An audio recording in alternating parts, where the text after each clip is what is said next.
picture, Stephanie. Does everybody want to take a seat? She saw your picture. Yeah.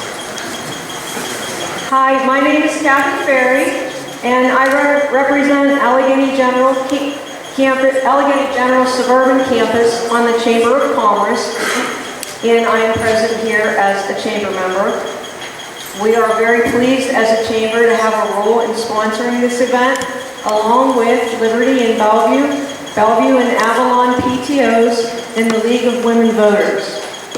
And it seems that in towns as small as ours, if you're someone who's actively involved in serving in the community, you'll find that paths are constantly crossing as those same individuals that are involved in multiple and community-minded organizations get together. In fact, more than a few of our Chamber of Commerce representatives are serving not only on the Chamber of Commerce, but are also actively serving on Bellevue Council.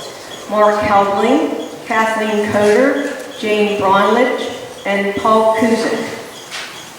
Mark's turn is not up. However, Kathleen, Jane, and Paul are all running for office. Jane and Paul, as a matter of fact, are both running for mayor. So we wish them all the best of luck. We're really not here to endorse any one candidate or any particular party.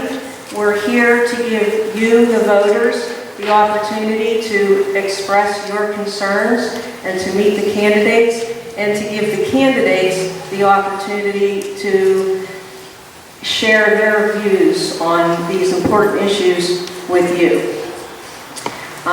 You'll note in your programs that all the candidates' names and the positions that they are running for are listed. There are some who could not be here tonight, but we do want to welcome the candidates that are here and to thank them for taking the time to be with us. We've invited the League of Women Voters to join us and to share their expertise in moderating the program, and we're very grateful for their participation. Before I turn the program over to our experienced moderator, I'd like to first say the Pledge of Allegiance. If everybody would like to join me. I pledge allegiance to the flag of the United States of America and to the republic for which stands one nation under God, indivisible, with liberty and justice for all. Thank you. Susan Broughton from the League of Women Voters is our experienced moderator. Susan is a member of the Board of Directors and a past president of the League of Women Voters of Greater Pittsburgh. She has been involved in setting up the League's Smart Voter website, which provides nonpartisan information about candidates online. She also serves on the boards of the Allegheny Land Trust, the North Area Environmental Council, and of the Pennsylvania Interfaith Impact Network. Suzanne? Thanks, Kathy. I'm not going to climb those steps.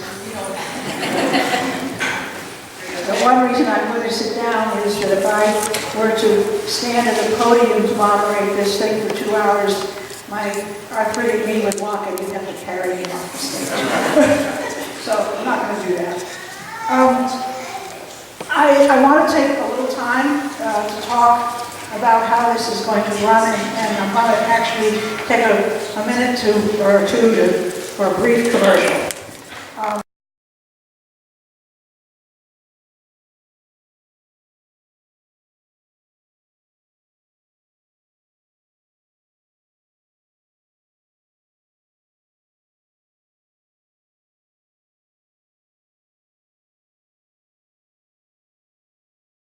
The Pittsburgh Courier, which serves the African American community, but also is available in lots of giant eagles all over. You can usually find one in mine out in the campus. This only covers the Pittsburgh candidates and the Allegheny County candidates and the judicial candidates, I think, but it's worth having. However, we have been trying to get drag ourselves into the 21st century and have an online voter's guide. The thing is called Smart Voter. And one of the reasons we did it was that there is coverage like this for the city and the county candidates, but there's practically nowhere that a voter can go to get information except to come to something like this about candidates in our other 129 municipalities and 42, I think it is, school districts. So Smart Voter allows a candidate to follow some instructions that can be found on our local website, which is in the white square on these blue things, which I'll talk about in a minute, and obtain a username and a password and put up his or her own information on the site. To my knowledge, nobody in the races that we are covering tonight has done that. But I would encourage them to do that, and I would encourage you to ask them to do that. Once that's there, a voter can go to smartvoter.org, put in his or her street address and zip code, and get on the screen a list of the entire ballot, not in the order you'll see it on the machine, but in the entire ballot for that person's precinct. And those names will be printed in black if the candidates hadn't put anything in. If the candidates have put something in, they'll be printed in blue, underlined, standard notation for a link, and that's the link to their page. Now, while I don't think any of the municipalities have done that, you all have to vote on judges. And to my knowledge, at this point, almost all of the judicial candidates have put information on Smart Voter. And as far as I know, that's one of the few places you can find it. This is our Facts for Citizens. There's a bunch of them back there. This is not about voting. It's about who your officials are after you've voted. This covers Pittsburgh, Allegheny County, federal, and judicial. It doesn't cover Bellevue and Avalon. And I would tell you that Bellevue and Avalon are on our website, but they're not. Because we have never gotten around to covering Bellevue and Avalon, partly because we have no members that I know of that live in Bellevue and Avalon. We are always interested in having people join the league, and that includes men since 1973. And we have a number of male members. Okay, it was a challenge to all of us who've been doing candidates forums for 40 years or so to work out a format to accommodate the number of candidates that we have here. There would be 27 if everybody we invited came, and I'm not sure, well, we would have figured out something. But as it is, one candidate from Avalon is going to be here, and we are going to, since he doesn't have any competition, we're going to ask him to spend, when he comes, to spend about 3 minutes introducing himself, so that you know who he is, since he was kind enough to come. Then we're going to first do the candidates for school board. There are 6 of them.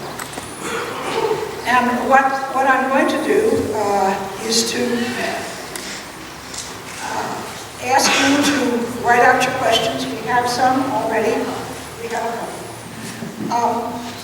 I have one question prepared that we'll use first, and that will take a little time for them to answer that.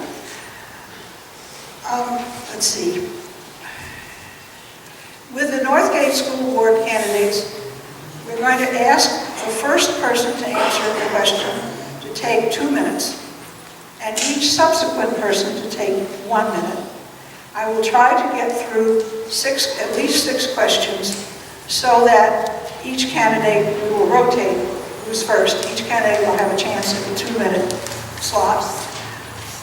If we are able to go around more than that, I think we'll eliminate the 2 minutes and just go through the questions as many as we can.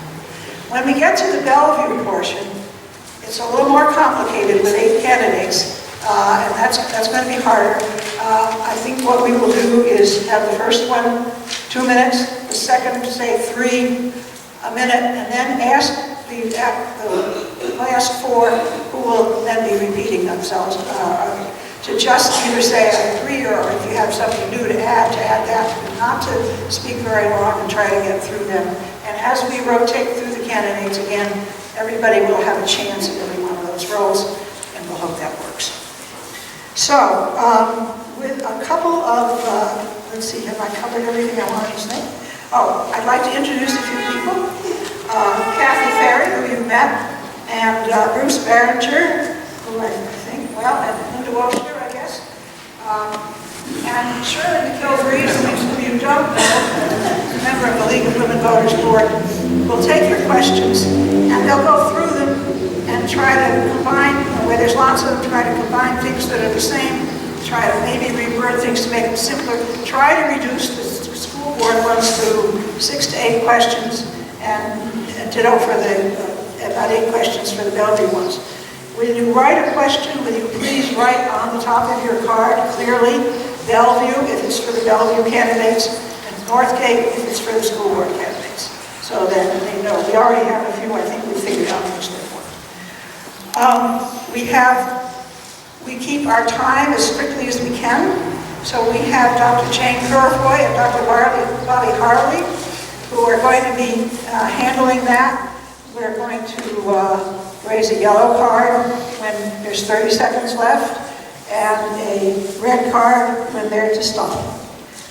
Okay, are the Northgate candidates here? Can I ask them to please take the stage? I should have asked them a couple of minutes ago. So while they're taking the stage, a couple of notes of caution to the audience. Please don't interrupt the candidates in either way. If you interrupt them by booing or razzing them or expressing your displeasure, I will stop them. I will ask the timer to add 15 seconds to their time and start again. So you will just be giving them extra time if you don't like them. If you interrupt them to applaud them because you really like them, I will not stop applauding. What you will be doing by applauding is taking time away from the candidate that you like. So don't do that either. Okay? To the candidates. I live in Franklin Park. I don't know much about Bellevue politics. Maybe I've learned a little in the planning process. But I know that there are some questions.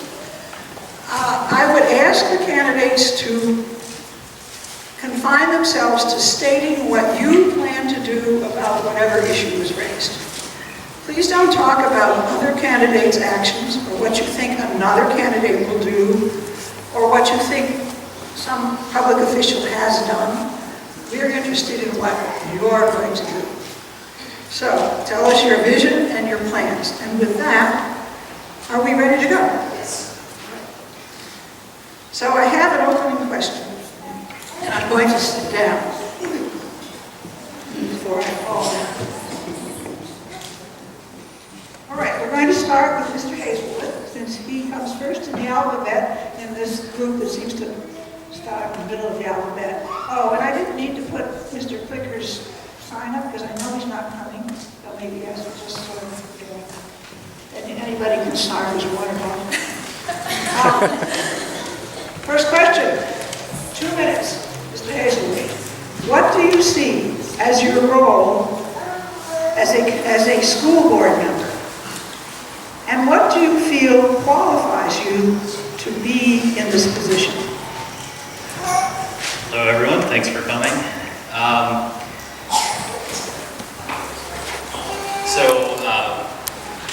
What was the start? I didn't start out very well. That's why you have 2 minutes. Okay. So what I feel is my role, sorry, can you repeat the question?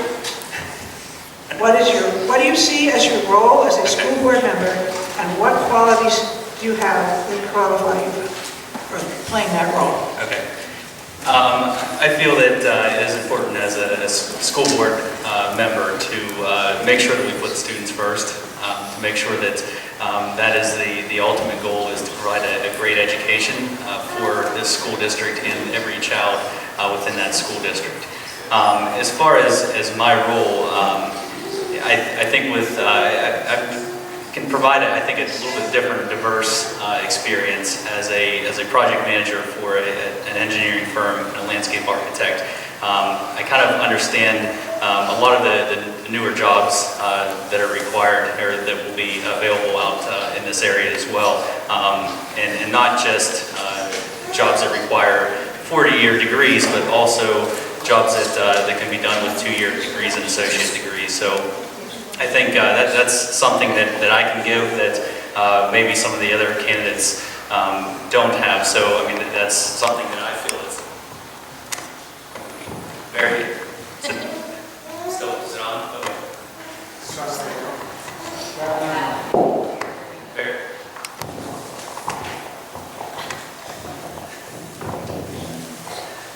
Okay, I feel it's very important to have a diverse set of skills on the school board, to have a variety of different views and opinions on things to help move our school district forward. And thinking to the future, we all have problems. Every school district in this state has similar problems, so we need to look to other communities and how they've done it in schools to make correct decisions for moving forward.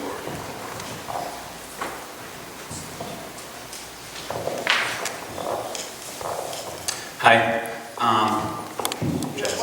Okay. I believe my role as a school board member, like Mr. Hazelwood said, is first and foremost the education of our children. As a school board member, that should be your top priority is the education of the students who go to the Northgate School District. What my qualifications are, I grew up in Avalon. I've lived in Bellevue, for the most part since I graduated from college. And I have a daughter about to enter elementary school and a 3-year-old son. And I'm just a concerned parent, and I want to make sure that we make responsible decisions. And like I said, think of our children first. And the other thing I want to add is communication within our district as far as the issues affecting Northgate and how to help the public make effective decisions as well that affect the school. Thank you. Hi, I'm Jennifer McWilliams. First, I'll start with my qualifications. As a resident of Northgate and grew up here, graduate of Northgate, I have 2 children, one in the high school, one in the elementary school. I do have a vested interest in the future of our school district. I also student taught in the district. I myself am a teacher, so I think I can give a unique side to the school board and give a fair side to the school board. I would like to offer different ideas from a teaching standpoint on the school board to other school board members, because I feel that the students are our ultimate responsibility.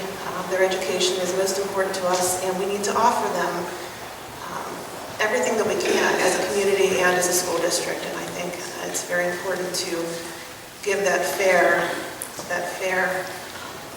stance.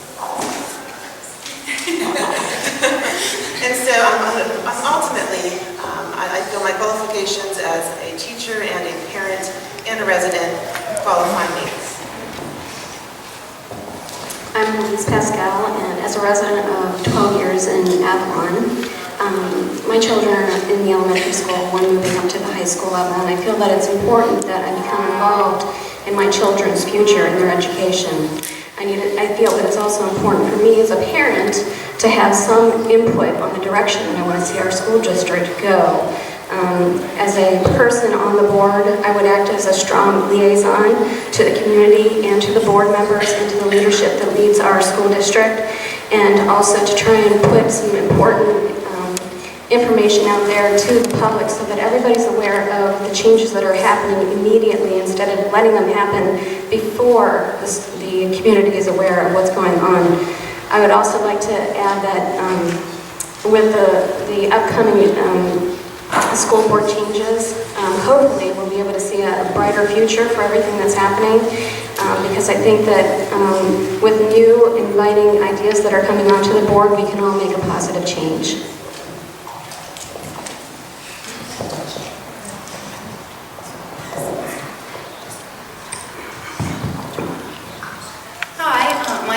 Joy Robinson. I've lived in Bellevue for 12 years, and I think that I would make a good candidate to represent the residents of Avalon and Bellevue.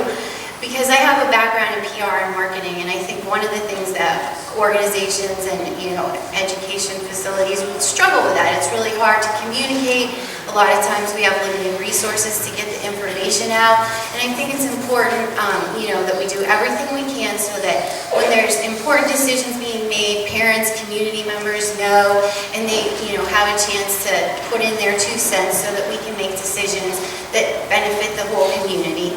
And I also think that the role of school board members are to provide the best education that we can to our students, and also to make sure that our schools remain strong, not just for our students who are in the district currently, but ones that might be moving in, ones that, are going to be here like after we're not. I think it's really important. Hi, my name is Lisa Saylor. I am pretty much a lifelong resident of Bellevue. Grew up here, my family, I'm a 3rd generation, so I have a little bit of history of Bellevue and the changes. I was actually part of the initial Northgate merger in the first place, so I have that history of knowing what it is. Now the role of a school board member, I take a little bit of a different stance. I don't think that I am in charge of the education of the students.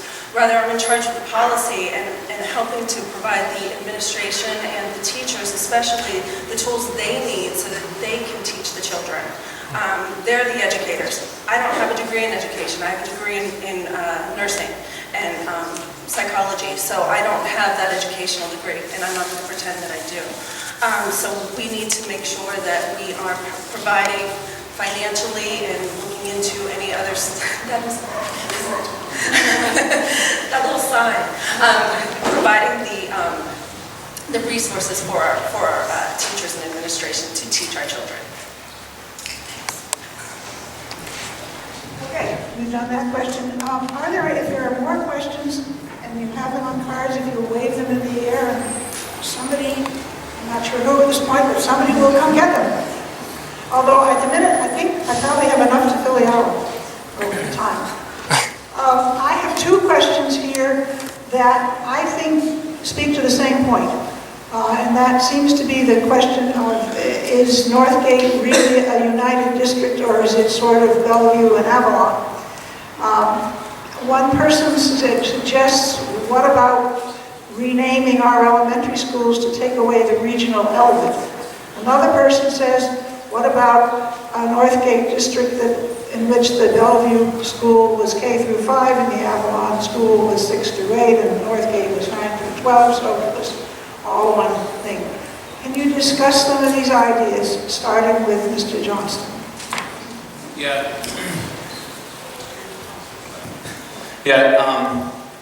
As far as whether or not we're a united district, I think we are, although there's a lot of people that are concerned right now about their kids having a possibility of switching schools. I'm not sure if renaming the schools will do that. Lincoln used to, or Bellevue used to be Lincoln, and we renamed it to Bellevue. But that's certainly an idea that could be discussed, and that throughout this whole campaign and school board business, if anyone has any questions, you can email me, and I'll speak my mind and let you know what I think on certain topics. As far as Bellevue and Avalon, I do know some people can get picky. I know when I was on the football team at Northgate, people were upset that the students got black jackets because black and red was Bellevue High School colors. But I think for the most part, we're a united district. Your question was kind of long. I missed the second part. Creating a K through 5 or 6 through 8? I think that's a certain possibility. I know I talked to the superintendent in a meeting about the pros and cons of that. With Bellevue being a walking district, there's concern that if you live, say, on one side of Bellevue and have to walk to Avalon, or vice versa, it might be a long walk. Although, from my understanding, legally that's not an issue. You're certainly within the range. But like I said, those are good suggestions. I'd want to talk to. I'd want to get a lot more input to see how the community at large felt, because I'm sure a lot of people would have strong opinions about that. Okay, thank you. Thank you. Mr. Williams? Okay. feel that Northgate as a community is a very close-knit community. Unfortunately, with the recent mention of the furloughs, it has caused a major divide within our community, but I still think there is a unity and a sense of unity that is strong. There is a definite divide between the pros and the cons of this furlough, of what's going to happen, of the future of our children's education. But I feel that we need to remember that we are the Northgate community. It's not a name that makes us. It's not a borough line that defines us. It's the Northgate School District is who we are. In regards to the dividing of the schools per grade, I believe you mentioned a K through 5 and a 6 through 8. I think that's too great. K to 5, I think that would be too many children in one school. My idea would be a K to 3, 4 through 6, and then 7 through 12. I think would be a greater possibility of that. And sure, why not? Why not discuss it?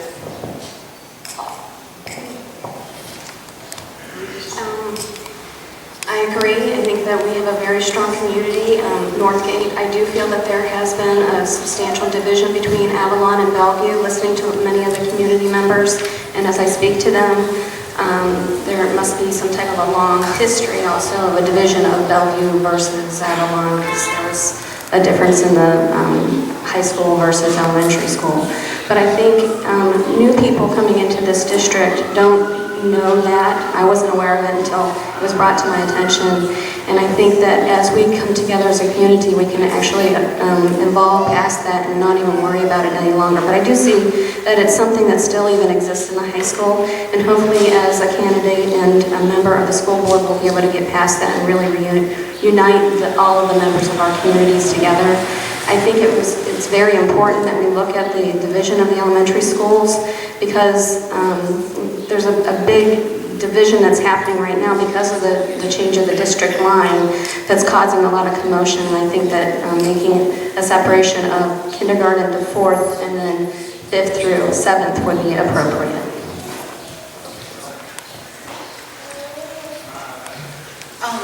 I was just actually talking about some of these ideas with some community members, and at first I had my mind made up that splitting the K through 3 and the 4 through 6, that would be a really great idea. And then I, had some folks who said, well, what about, the 6th grader that lives at one of the far ends? And I totally can understand that, and I think that would be a challenge. You need to take a look at all the pros and cons for the particular ideas, not rule any of them out, and kind of think through them and try to come up with the best plan. There's no perfect plan for this situation, but I also think that communicating and asking the residents what they think and some of their concerns really helps you make the best decision for the district. And what was that? The K through 5, 6 through 8. Oh, and naming the schools, it's hard because there's another, I think there's another Lincoln in the area, and it can get confusing. Thank you. I think I'm just going to use first names here. United District. I think anytime you go through change, people tend to get up in an uproar, especially us as adults. The older we get, the more difficult it is for change. I think we need to remember with the unity between redrawing the lines and the redistricting, that the kids are very resilient, and they're going to pick up on all of our fears and our frustrations, and that's going to make this difficult for us. I recently saw one of the flyers that the teachers had posted from Avalon, welcoming the new kids coming over. I think Jen, you had shown that. It's wonderful. The Avalon is really trying to show that they are the same. It's the same curriculum. It's the same, the same ideals of the Northgate district. So I really wanted to really pose that strength that the teachers believe that they can do this, and that we are all the same, and that we can provide it. Renaming them, it's something to look at, ask. That's what they did when they made Northgate. I'm strong. Thank you. Are you all able to see these? Should I ask Jane to hold her higher? All right. Brad. Okay, being here 9 years, a resident for 9 years, I haven't observed where the kind of divide came from.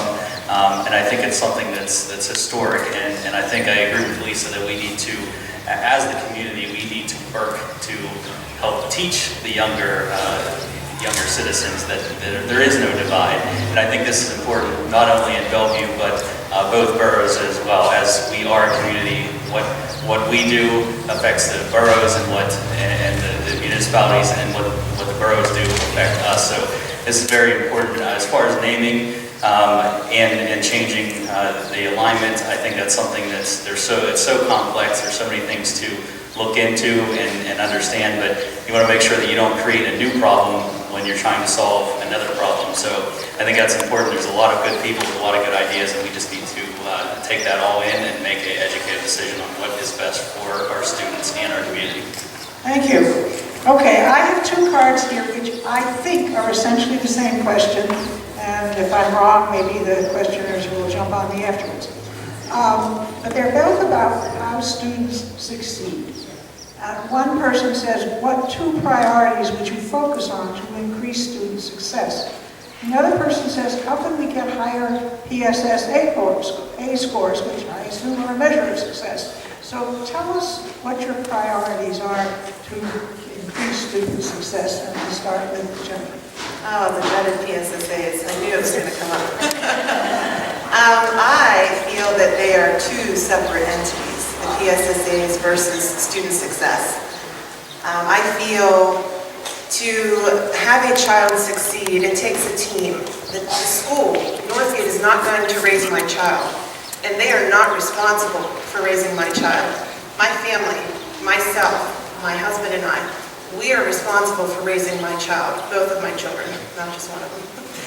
And, I have more than 30, right? Thank you. That's my kind of thought.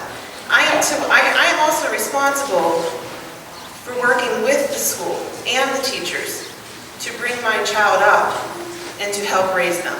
We are to work as a team to help my child become successful.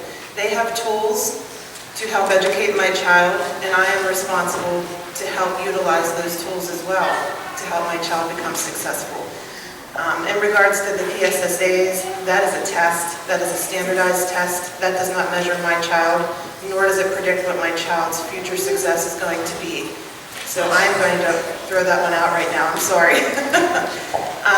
But going back to the two main, the first priorities. The two main priorities I feel are going to be communication between the parents and the teacher. And I feel that the school has a responsibility to the teacher to equip them, to give them what they need to help teach our children while they're in the classroom. Because they need, essential curriculum, they need supplies, and they need our support also while they're in the classroom. I may not be able to give them 8 hours a day of free time to stand in the classroom, but I'm going to give them what time I have, and maybe even some supplies if I can afford them at the time. Okay, you've just made good use of the 2 minutes, and you've forced me to, let's throw out the PSSA question because the others only have 1 minute, and let's talk about your priorities for student success, and maybe we'll go back to that. Thank you.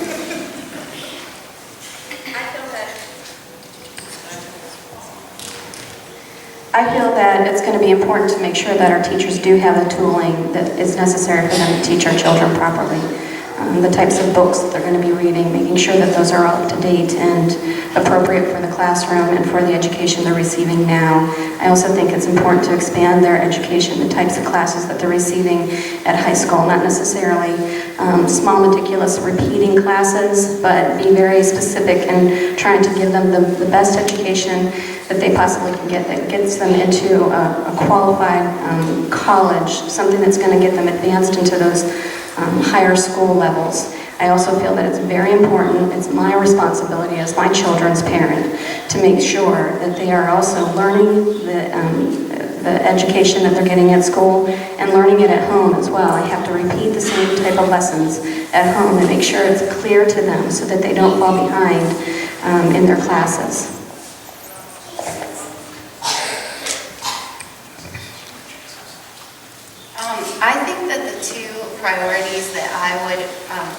take on, well, I would suggest was that we could really enhance the technology.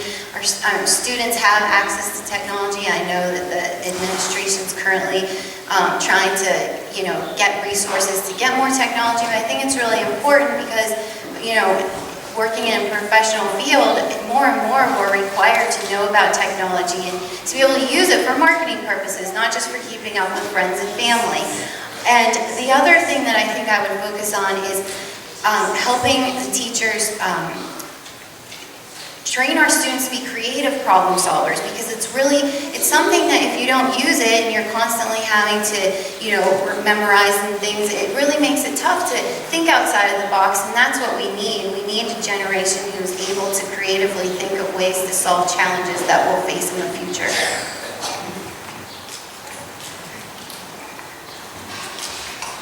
Okay, so most recently, the school is, I am in total agreement with everybody. I think it's wonderful. We have a new curriculum, a reading curriculum that we just purchased that will be starting next year, so that'll be a wonderful addition for our students. I agree also with the technology. I was not brought up in the technology era, so my kids are the ones that teach me how to do everything.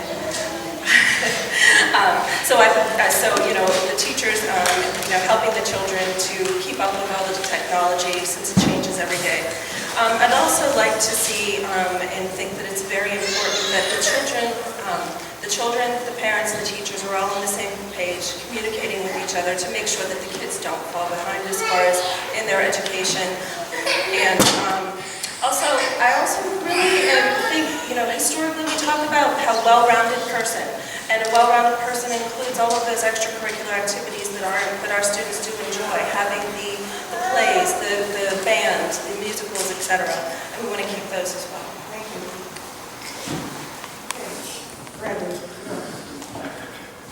Okay, I'm just going to touch on another topic that no one hit yet, and that is that we actually, whether you believe it or not, are actually one of the best economies in the country. We need to take advantage of that. We need to understand exactly what jobs are going to be available and how we need to educate our students. And I'm touch on the SSAs. I know that's an issue. We have to make sure that we keep those numbers up. But this is about getting kids and our kids jobs in the region. That's another key thing in this region as a whole, is we're trying to keep our educated folks that go to college into this region. So we need to understand and make sure that we're teaching them the right things that they can succeed and stay in this community, so they don't have to leave and go elsewhere in the community. And I think, again, like we touched on, innovative, different technology, and this is something that I think Northgate is strong in now with the arts and technology moving forward.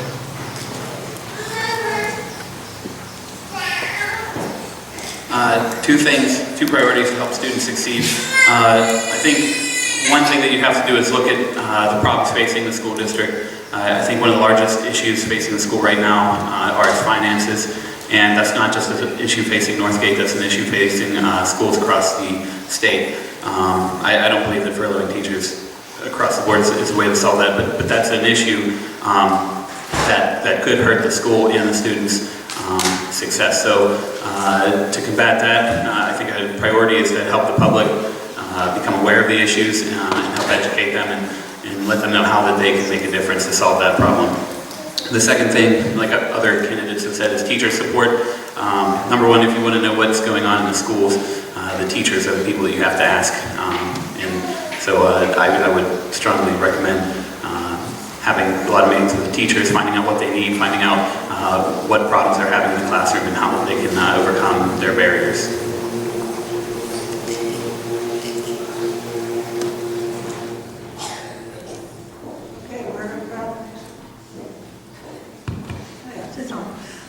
We're on the next question. I have three, I'm trying to get through as many topics as I can, and I'm doing that by shoving questions together. I have three questions here that they're all about expenses. One person knows how you're going to cut back expenses without cutting classes and number of teachers. Another wants to know, and these two are about the same, how can you get the dollars to take care of your upcoming pension costs? Are these related enough to discuss together, Louise? You have 2 minutes to see everything. First, I would like to say I am completely opposed to raising our taxes. I do not think that we should do that by raising taxes to get the money to run a school district. I realize that the furloughs were unexpected by many people and that they were across the board very disruptive to a lot of families in the community, but unfortunately there was a lot of extra waste that was going through. There was a lot of extra funds that were being spent on classes that were not actually teaching our children extended education that would help them to advance in the future. So I understand where a lot of those furloughs came and how they're actually combining a lot of the classes to alleviate a lot of the excess the excess spending. I think it's important for us also to keep in mind that with the additional costs that are coming up with retirement funds, that the retirement packages that are being offered to many teachers, some of those things are going to have to be initiated next year. And hopefully we're not going to have to increase taxes. I really am opposed to it.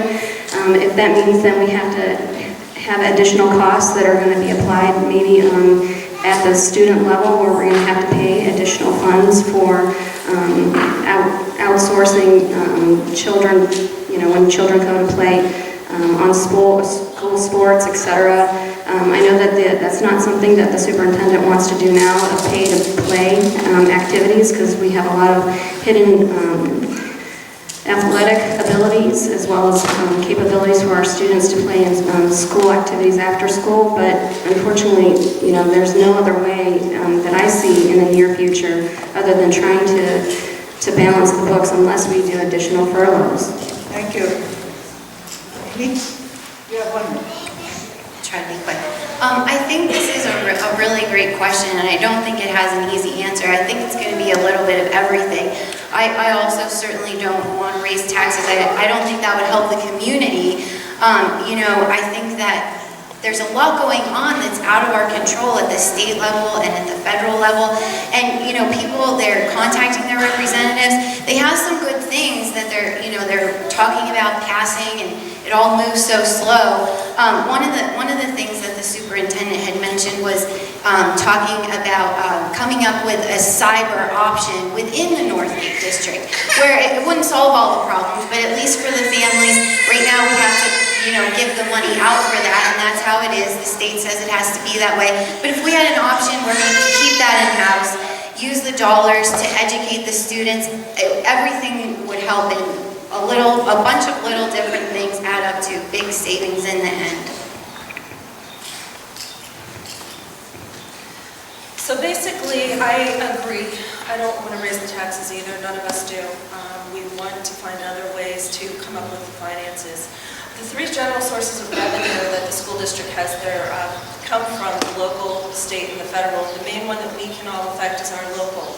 So what we need to do is we need to make our needs and make communication known between the councils of both Bellevue and Avalon, and let's see what we can do to help to increase our business district in both of them as a unified whole, so that we can increase our property values, which will help to bring people into the neighborhood, and it'll help out all of us in general. And that's really where I think that we need to work. So I propose that we have, say, quarterly meetings with the councils, representatives of the councils and the school board, so that we can move our community forward. Randy? Yeah, I think there's no easy solution to this, and I think it's going to be a mix of a lot of different ways. I think one thing that we can do is reach out to, like I mentioned before, we're not the only school district and community in this problem, so I think we need to really look to other school districts similar to ours and out there just to see what they're doing. What are they doing to save money? I think we need to look at programs and how to make them run the most efficiently as possible, try to get the community involved as well, and even look into building operation costs, and that kind of gets in with moving schools and things like that around. And I think something that I thought came up at one of the last last budget meetings was to actually provide an education for the teachers to understand how to write grants and learn how to write grants, so that the teachers themselves can actually help the problem, which grants are great, but they take a set of skills that a lot of people don't have.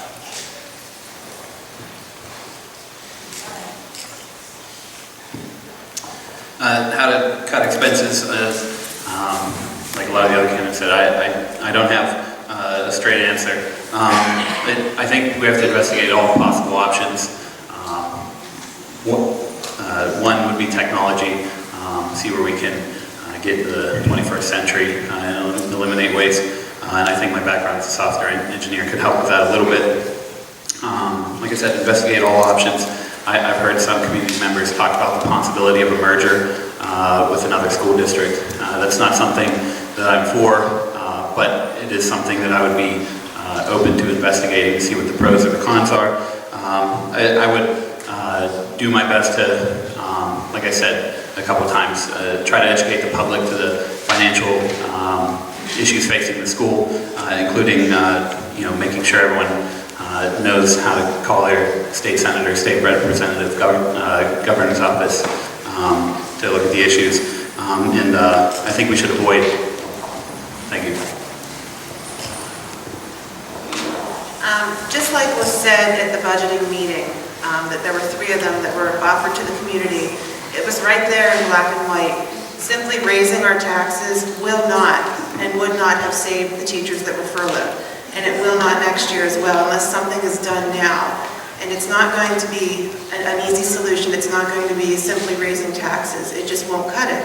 And I don't want to raise taxes. I can't afford to have my taxes raised. So looking at other things such as the in-house cyber school, that is an option.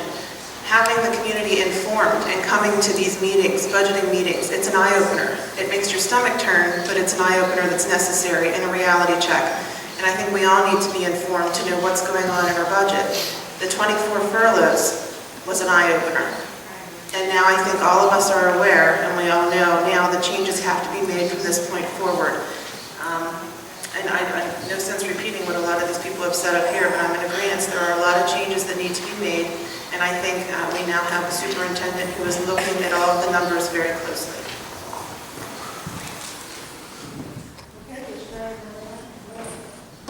Turning this off. What can you do to promote school district enrollment, and how can you make our community school district more appealing to potential home buyers, which I think is the same question. And I think that, Amy, are you starting there? Yes. Well, the second part of that question was... Make it more appealing to potential home buyers. It would, in fact, increase enrollment.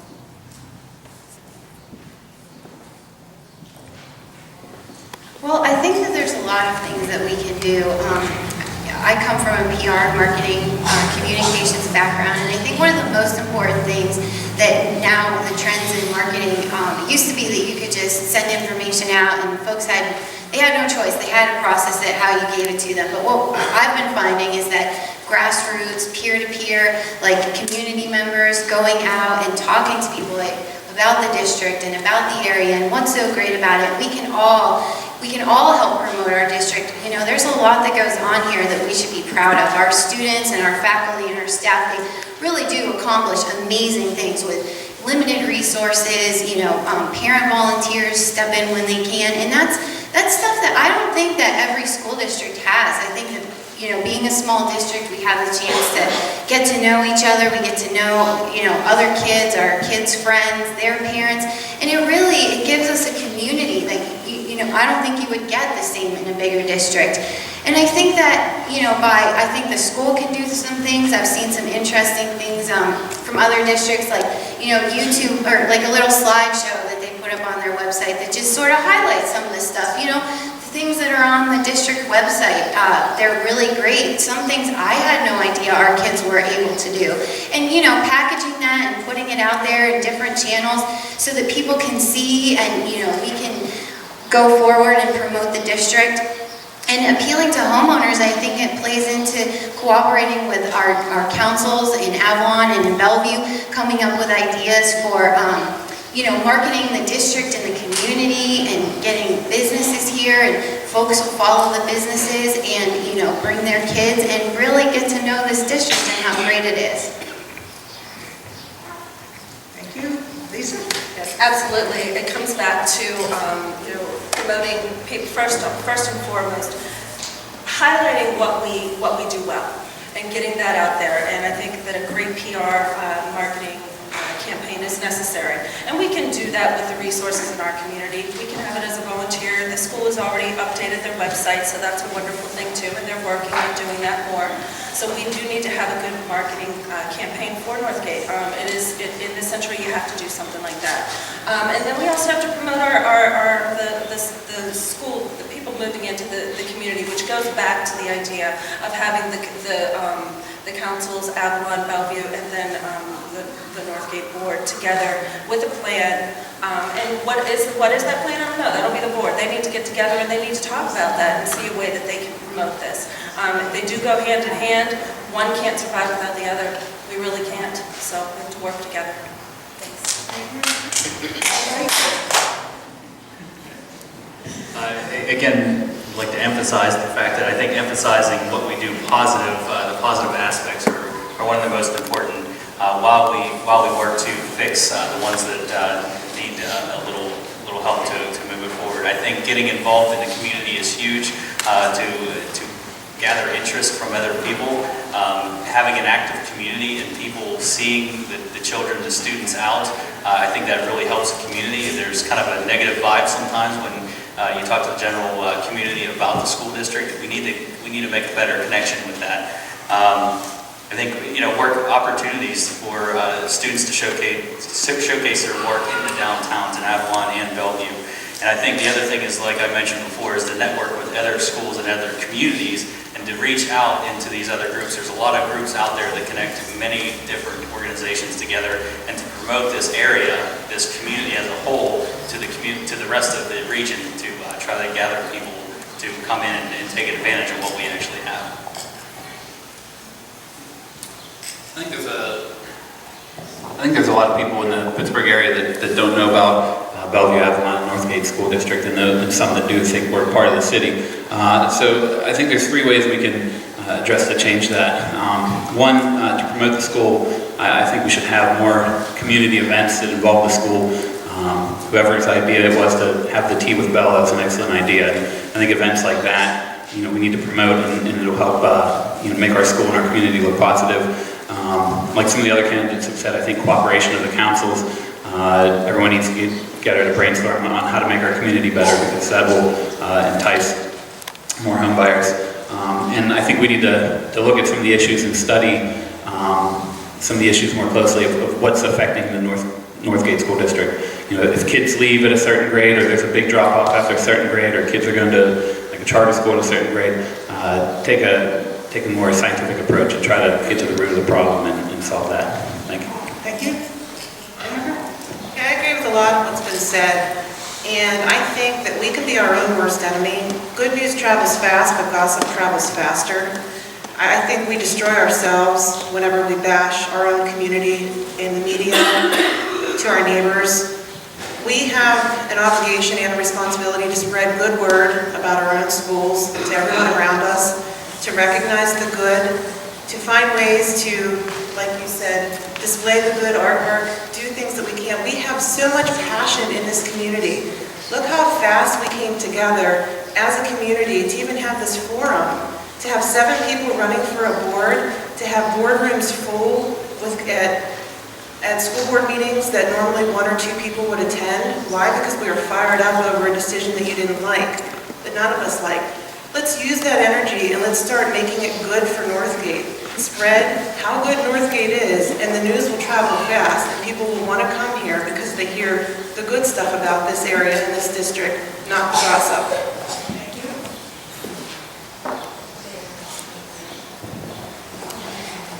I have many clients who actually are very aware of Bellevue and Avalon, and as soon as I tell them that I'm from this area, they go, oh, I know that place. I actually grew up around the corner on South Bell for Tees, etc., etc.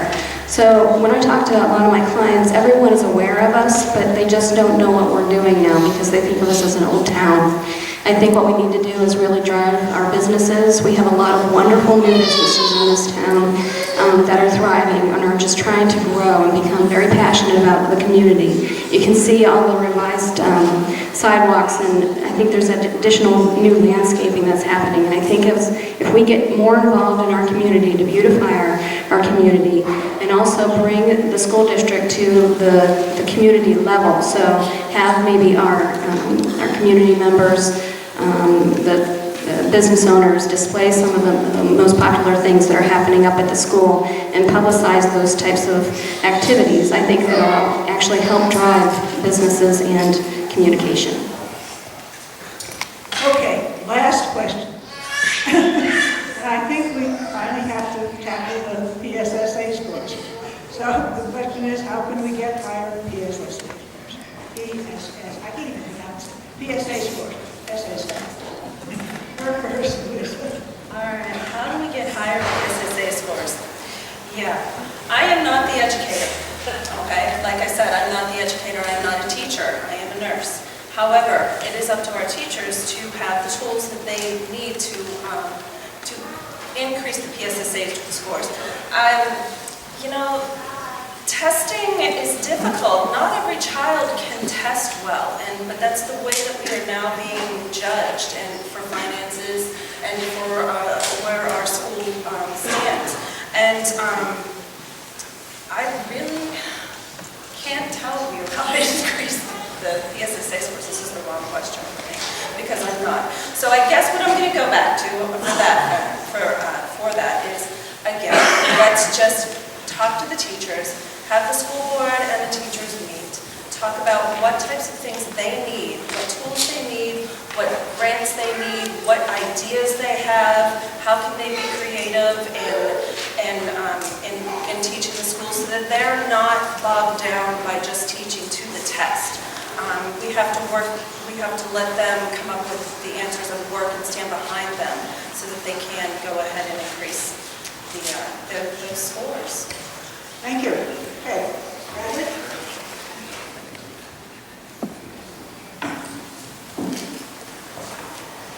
Yeah, again, I'm kind of in the same boat with this as well. You know, I think as an architect, not as a teacher. So, and I'm a big proponent of letting people that are professionals do what they do best. So, I think again, what we need to do as a school board is, again, like many people have mentioned, is make sure that we support them and we understand what they need and understand what tools are available to those teachers to educate them, whether it's classes outside of that or programs or whatever it may be. I think, you know, as a side note as well, I think it's important to not just teach to the PSSAs. I think that's bad. Again, our ultimate goal is to get our students jobs. So, you know, it's something that we have to do for the financial side of things, but I think we have to let teachers teach and do what they do best. I agree a lot with what Mr. Hazelwood said. As far as the PSSA itself, I don't think we should necessarily teach to take a test, but teach to better education. And I think in the end, you'll see a better PSSA score if you teach our children and give them a well-rounded education than to teach or take a test. As I was going through some documents that I requested from the school, I came across the PSSA boot camp calendar, and I don't know all the details of it, but it was multiple months long, and so if we're spending months working on a test, we're not going to give our kids a good education. So those are just my thoughts on that. Thank you. You know I don't like this question. I do know that as an educator, we do need to give our children the tools and the method, I'm missing the word here, we need to equip them to be able to answer the type of questions that they're going to be asked on the PSSAs. Do we need to spend months teaching to the test? No, we do not. Do we need to focus our school day to teaching for the PSSAs? No, we do not. Do we need to take a step back as parents and tell our children, calm down, relax, I will love you whether or not you score extra proficient or you score really low. That's what our children need to know. That's what our teachers need to reinforce our children. Just take this test. I'm not going to judge you. You're not going to fail on this test. I believe in you. We need to build our children up to give them the confidence first to even take this test. And if they take it just as it were a regular questionnaire at the beginning of the day, it'll ease a lot of stress. We can do that as parents. I would probably look into the opportunity to see if there's some type of additional class that perhaps our teachers can go to take to prepare a little bit more for additional teaching lessons for the PSSAs.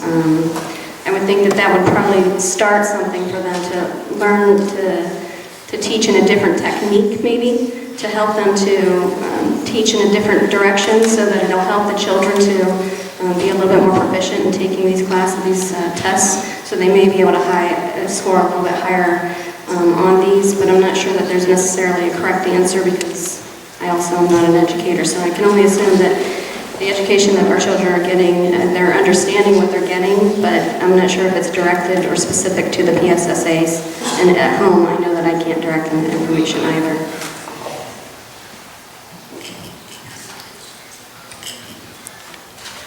Well, I think that I agree with everyone. I think everyone has really good points. I think that the teachers, we do need to consult them and ask if there's anything that they can think of that would help out. Also, I think it would be okay to look at other districts that are, really excelling at these tests and see if there's anything that they've done that help them to raise their scores. And I do think that, testing is important. We have to take tests. We have to take, SATs. There's a lot of tests we have. And that's how people are judged. But I do think that, giving our students the confidence and letting them know. I know the district sends out a letter of things that you can do at home and, try to take that and do what you can and let them know that the testing is important and maybe reach out to your at a state level. I think it's important to have testing, but that can't be, and it'd be so nice if we could switch that to progress rather than achievement. Okay, the school board is a time-consuming, unpaid, sometimes stressful, often thankless job, and I think we should congratulate these candidates for being willing to.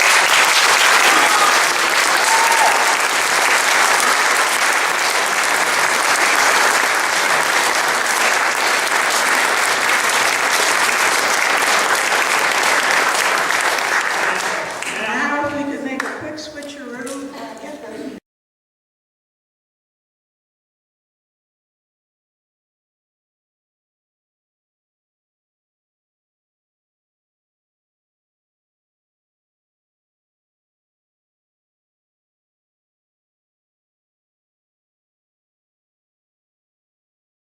I want to just repeat the little portion of what I said earlier about how we deal with age candidates.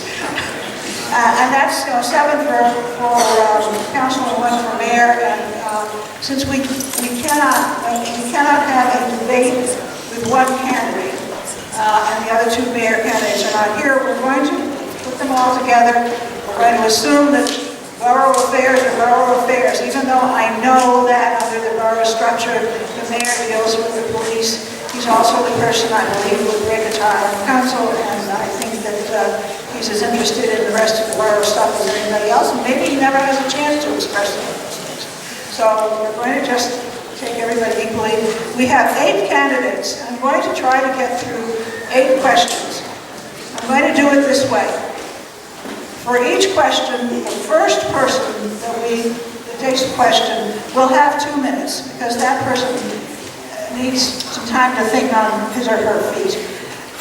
The next 3 will have a minute. At that point, maybe we've got most of the salient facts out. And I'm going to ask the remaining ones, or 3 or 4, to only comment if they have something new to add and to probably try to only take 30 seconds.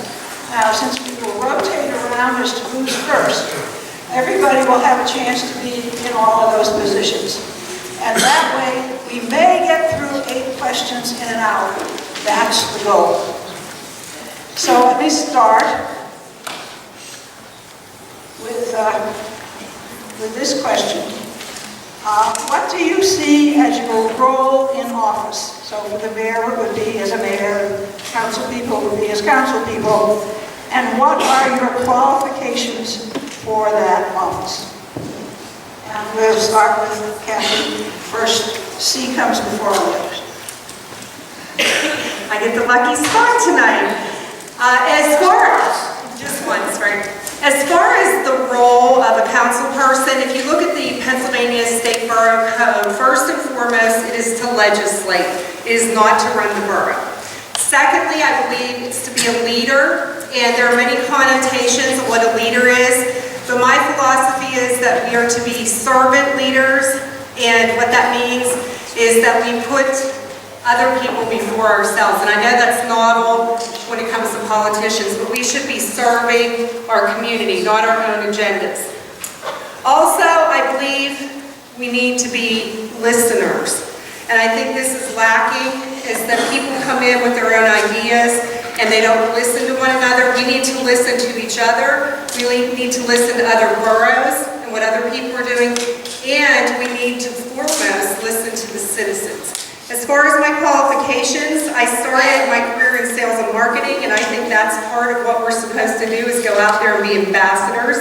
I also have a master's degree in leadership development, and I own my company that I go out and I do leadership development in Fortune 100 companies all the way down to nonprofits. My goal when I took this seat 5 years ago was to bring some of those good practices into government.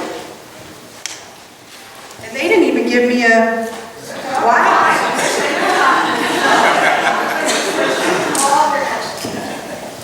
Yes, the role of the mayor is threefold. It is to run the police department.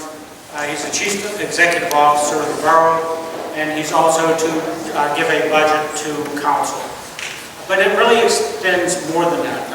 When I was mayor before, I did 56 weddings.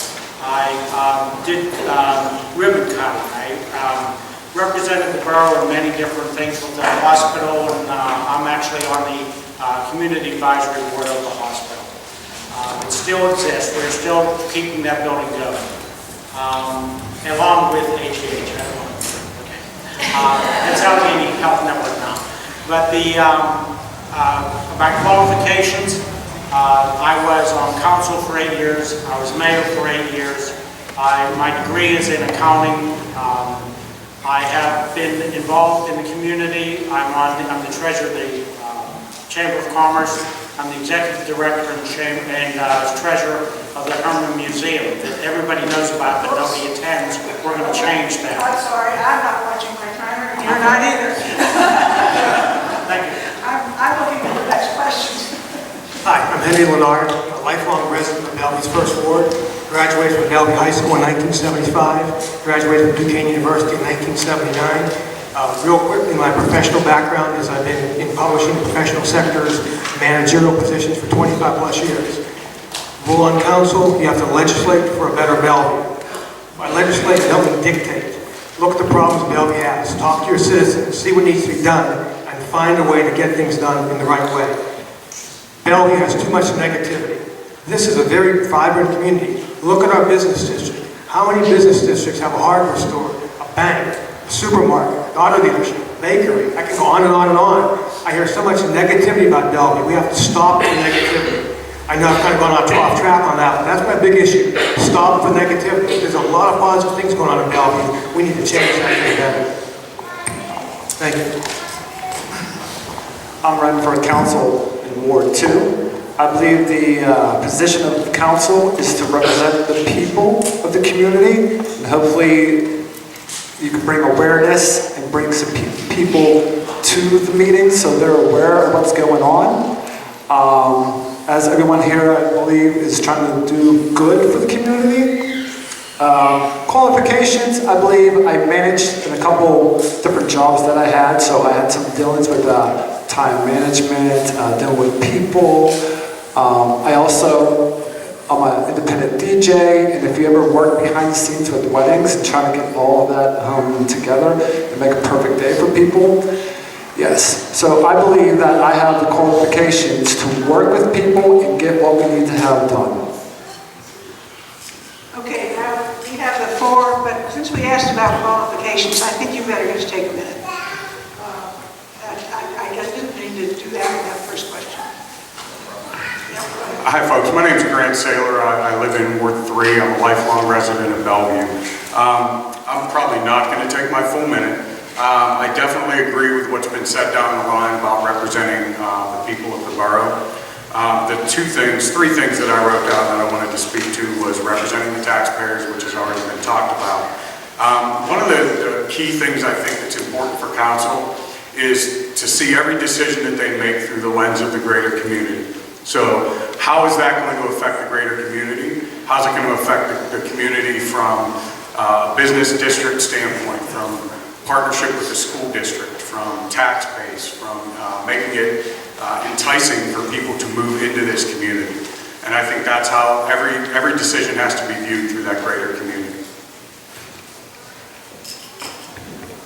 I'm Mike Sendra, running in Ward 1. I believe the primary role of any public official is to listen. I think that's sometimes overlooked. That's what I would do, is listen and try to pay attention. I have a degree in engineering from the University of Dayton in mechanical. My other qualifications are absolutely nil.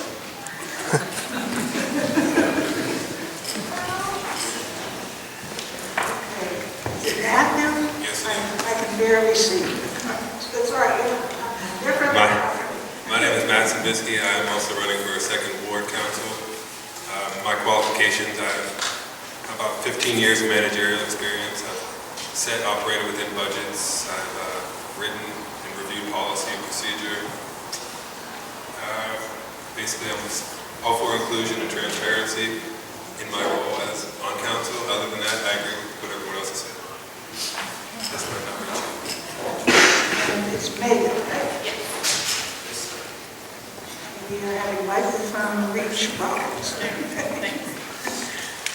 I see council, the role of council to lead our community.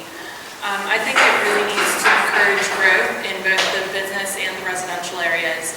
And I think that they also need to ensure the safety of all the residents without over-legislating. I have no personal political experience. However, I do have a great passion for the community. I chose to move to Bellevue just under 3 years ago because I was looking for a small town near Pittsburgh, and this just fit perfectly. So I'd love to see it thrive, and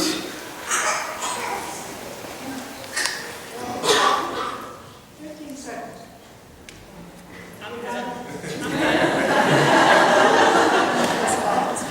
Okay. There's a lot of duplication in these questions. Can everybody see the timers?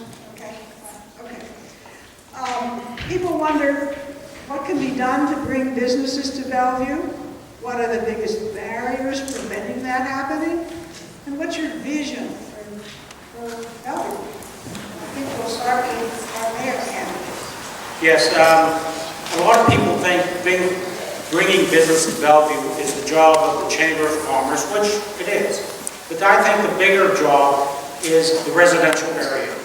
The businesses are a reflection of who lives around them and who's going to buy those businesses. I think we have to take care of the residential area first. We are taking care of the business area with the Allegheny Together. I support that with this new streetscape thing. I support that. There may be a few changes, but overall, I think it's a good idea. But I think we have to look at the residential area, the property values. Take a look at the condition of the steps and the sidewalks and the junk that people, as walking around campaigning. I've finished today walking every street of this borough. I think we can start there. Second thing I think we can do is start buying local. I think that's been pushed a number of times. But our businesses, we have, instead of going out to the malls, shop here first. Shop at Freddy's Floral, shop at Fodi's, shop at the hardware store, at the Hallmark store first. Then if they don't have it, then you're justified to go elsewhere. But I think we have to work local first. I think that we can build a business district slowly if we do the shopping here first. But the economy, I think, is the biggest problem right now. As that grows, I think you're going to see Bellevue come back business-wise. The empty storefronts and that, we can do tax abatements for repairing the facades and things. I think that was tried. I think that it's worth another try. Do tax abatements both in the residential area and in the business district. Thank you. Okay. Leonard. My vision for Bellevue is one where ideas of newcomers are welcome. We can't hear you. Now you can hear me. My vision for Bellevue is one where the ideas of newcomers are welcome. The ideas of long-term residents are respected. And we all work together for the common goal of making Bellevue a place people want to come to. Bellevue needs to be the greener pasture that people want to move to, not the greener pasture that people want to move away from. We should be the greener pasture. We accomplish that by being positive about Bellevue. As I said earlier in our opening comments, there's so much negativity about Bellevue. A friend of mine lives in Forest Hills.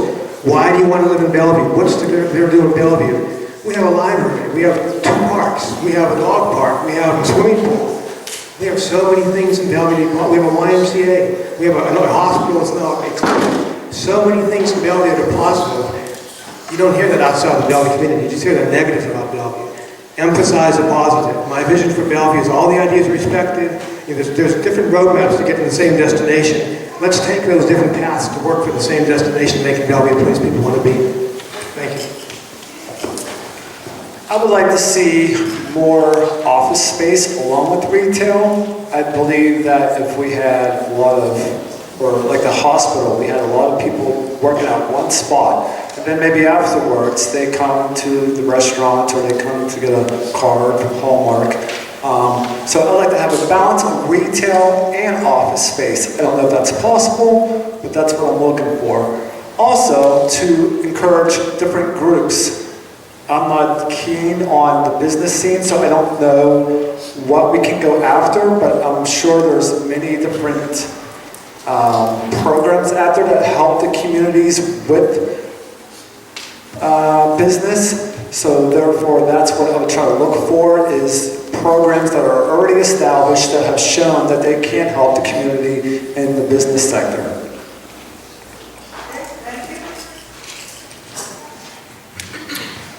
Wow, really interesting question. I think small town USA everywhere has really seen some impact as people move out more towards the suburbs. So I think one of the things that we need to do is really promote the fact that we live in a hidden gem in Pittsburgh. It's a walking community. You can get to just about anything you need in our community. I think we need to leverage some of the programs that have been started over the past few years and allow to just kind of fizzle out a little bit. Things like the Bellevue Initiative for Growth, we need to really resurrect that and really get more involvement in the community, more activity down on the main street. I think the streetscape piece is very critical to revitalizing the storefronts and the main street of our business district. We also need to just make Bellevue a place where it's enticing for a young entrepreneur to open up a business. Pick up the city paper, pick up any of the local papers. You'll see great articles about young, fresh restaurants. Why are they not coming to Bellevue? We need to figure that out and make the necessary adjustments. I think a vibrant business community starts with an attitude, okay? A business-friendly attitude. I think there are a lot of successful businesses here in Bellevue today. I think that, there we go. I think that there are a lot of successful businesses already here in Bellevue that would have some great ideas about what to do to improve situations for other people who would like to do the same. I also think an attitude, a business-friendly attitude, would be beneficial for small home-based businesses as well. I would basically echo what Mr. Cusick said. You would start by looking at the infrastructure and taking care of the poor properties we have around our business district, start cleaning it up and attract more homeowners and quality people who will invest and support your community. There's no point in bringing in new businesses if you can't support them. A lot of my thoughts have already been said, so I'll keep it short. One thing that I would like to see done that hasn't been mentioned is meeting with other community groups and councils in recently revitalized areas. I think that we need to talk to people in Lawrenceville, and in particular people in Beaver, as they're also a dry community, and see what they have done, what they maybe tried and didn't work, and see what could work here. That's good, we're getting short answers down here. That's all I get. Kathy, we need to keep it down to. This is a hard one for me. When I ran, I think I'm the only incumbent here tonight, but this was my passion. And I will tell you, I have beat the pavement, I've gone out there, I've tried to get things to come into Bellevue, I've tried to talk to businesses. And if you don't have a vision, it's not going to work. We have a plan by Allegheny Together, but we're squandering the resources because we're not staying on task. So hope is not a strategy. I believe in all these things. I think we all would agree we need a business-friendly community. But if we don't have a plan that everybody agrees on and is going to get behind, it's not going to work. So I would hope everybody would get behind a common purpose and get the business district revitalized. Okay. Next question starts with Mr. Lamar. What are your top 3 priorities that you would address in your first year on council in case of Mr. Kuzik as mayor? I think a top priority has to be improving the properties of Bellevue. We have a lot of ordinances. A lot of ordinances are not enforced. We have building code ordinances. We have property maintenance ordinances, fire code ordinances. The list goes on and on. They're not enforced. Every morning I take a walk from my home on Keswick Avenue deep into Avalon and walk back. Primarily Lincoln and California Avenue. Sometimes I veer off the side streets. I see so many properties that aren't maintained. In the wintertime, so many sidewalks, snows and shells, ice isn't removed. These are things, existing laws, ordinance passed, nobody's enforcing them. Top priority, let's start enforcing the ordinances that are for the betterment of Bellevue. There are a lot of ordinances I could care less about. The ordinances mean a lot, let's start enforcing those. Second priority, crime in Bellevue. I see an officer of the law back there. Back in the day, George remembers this, Bill Bracken used to walk the streets of Bellevue. Every business in Bellevue knew who the policemen were. Richie Ball, Lieutenant Leary. Every kid growing up in Bellevue knew who the policemen were because you saw them walking around all the time. Can anybody here name 5 Bellevue cops that they know personally? I don't think so. Other than there's one. Third priority, let's maintain the parks. We have wonderful resources at Main Park, Memorial Park. We have an 8-year-old son, he's autistic. We take him to the parks all the time. He loves to go on the swings and so forth. Skateboard park, great thing. That thing is trash. You go there on a Sunday morning, Saturday morning, nobody picks that stuff up. These kids need to be taught. If you're going to use the park, use the garbage cans. Garbage cans everywhere, trash outside the garbage cans. Same things with Memorial Park. The Bellevue Borough Crew does a wonderful job of maintaining those parks. They can't be there 24/7. We have to encourage our children who use those parks to show some responsibility for their own community and help make it a better place. Thank you. I agree with Henry. First one, I think, is properties. Properties, of course, help keep our values up and help keep our economic growth up. So therefore, I think when we have big, beautiful houses, I don't know if this is possible, but have programs out there where people will come and maybe they restore, but they have to attain ownership to it instead of renting it out to 3 apartments and losing the value of that big house. Secondly, I like, as Henry pointed out as well, police. I like to see that the community know the police officers and the firefighters, and the kids respect them, and they're not fearful of them, of today's society who sometimes has the cops as the bad guys. They're not. Third, the children. They need some place to go. You speak to a lot of people, there's no place for them to go. They don't want to cause trouble, they need resources for their energy.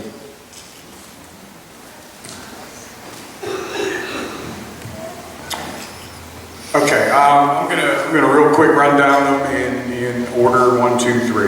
First one, ordinances. We have a lot of ordinances, a lot of codes that are not enforced. We need to increase the visibility of code enforcement, particularly around absentee landlords. There are a lot of absentee landlords in Bellevue that do not maintain their properties. I think it has an effect on my property value and yours.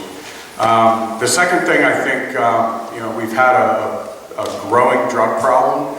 It's not specific to Bellevue by any stretch of the imagination. It's everywhere.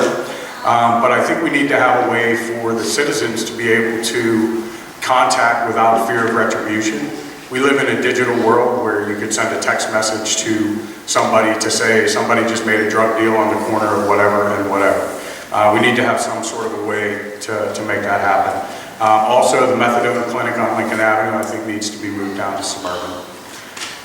The third thing and the last thing is partnership with the school board, because without a vibrant community all over, it's not going to work. We can't just be Bellevue, we have to be Bellevue, Avalon, we have to be Northgate. Thank you. Now, if we can try to keep the next 4 short. Okay, I agree with Comrade here. I think the methadone clinic should be moved. And that's not number 1, that's actually number 3. Number 1 and 2 are fiscal responsibility. That's succinct. Touching on the common theme, obviously rundown properties need to be tackled. We need to hold delinquent owners and landlords accountable for their properties. And my last thing would be better use of existing green space and walkable green space that we have and don't use, updating our parks and having some like current swing sets and stuff that the kids can play on, maybe a basketball court. My top 3 priorities would be to encourage growth in the business district, lower taxes if we can so that we're not suffocating the residents, and stronger credit system.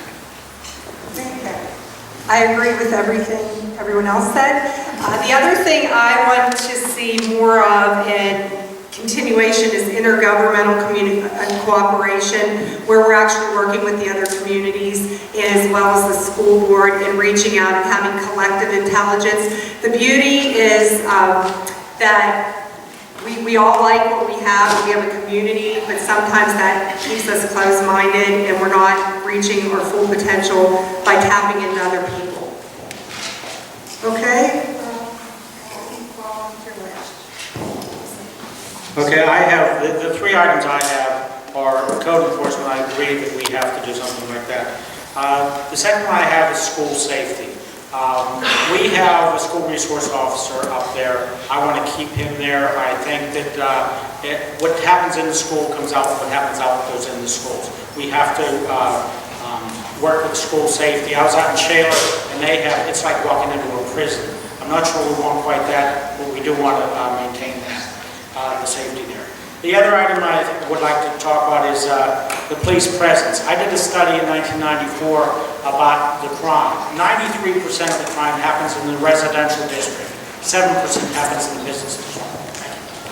Thank you. Okay, I'm going to admit to taking the prerogative of the moderator and throwing in a league question. League of Women's Voters question. And I guess you're first, right? Okay, if elected, how will you prepare yourself to serve in this office?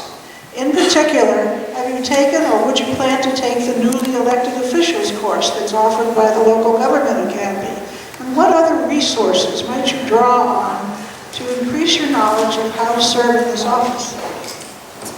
I would definitely attend that, and I spoke with the president of council just about a month ago about those programs, and she offered me a couple that were out there, and so I definitely agree that all candidates that are elected should take one of those classes.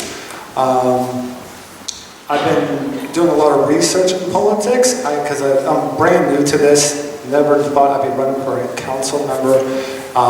So I have a lot of interest in philosophy and ethics. So therefore, I think my value content is strong, and that's what I believe in working with, integrity and value. So therefore, with more knowledge of politics, such courses that you mentioned, and again, already established education, I think I can lead with that role.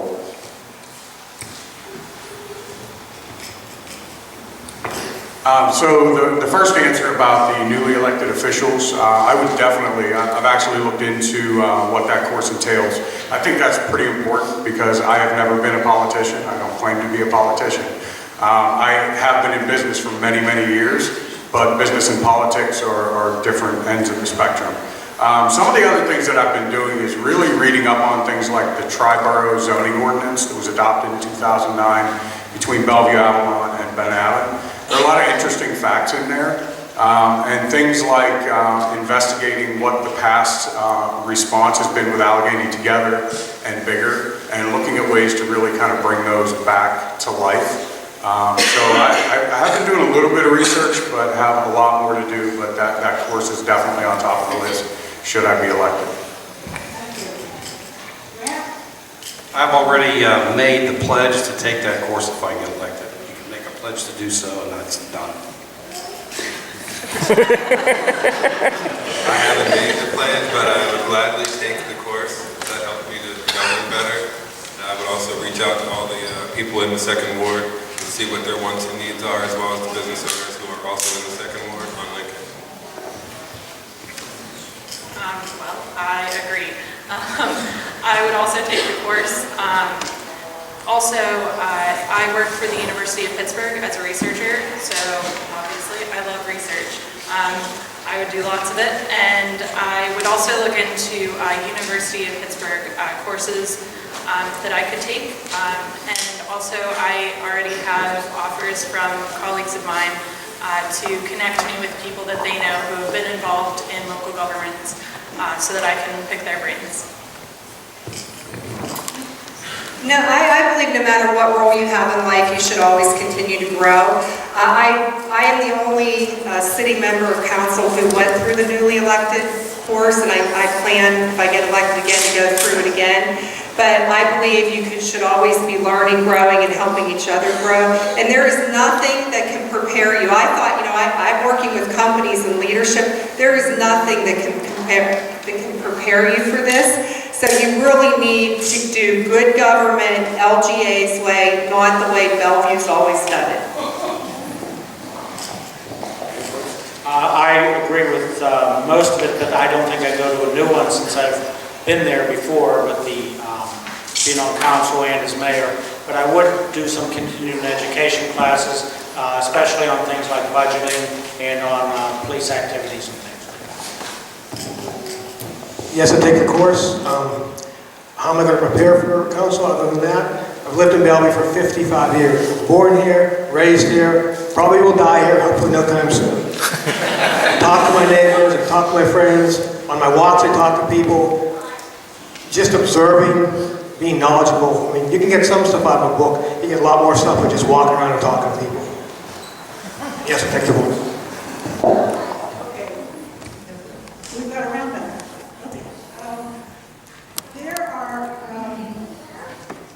yes, I'm to you there. Is that right? Yes, ma'am. I sometimes get lost in this presentation. So do I. I expect people to correct me. There are a couple of questions here that are basically about communication.